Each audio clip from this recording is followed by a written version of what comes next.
На климатическом саммите в Глазго мировые лидеры сделали очередные громкие заявления. И кыргызский президент Садыр Жапаров тоже сказал, что к 30 году Кыргызстан сократит выбросы парниковых газов на 44%, а к 50 году страна вообще станет углеродно-нейтральной.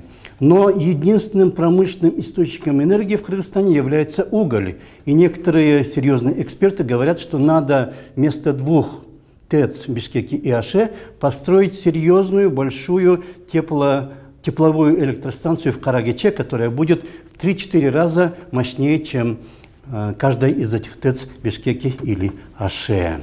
Солнечная и ветровая энергии вообще не составляют конкуренции. Мини-ГЭС тоже, потому что даже если на всех реках страны построить мини-ГЭС, их общая энергия, которую они будут давать, будет равна всего лишь 1 миллиарду киловатт-часов электроэнергии. А это меньше, чем энергия, которую дает одна ТЭЦ в Бишкеке. Так что весь мир избавляется от угля, а мы без угля жить не можем.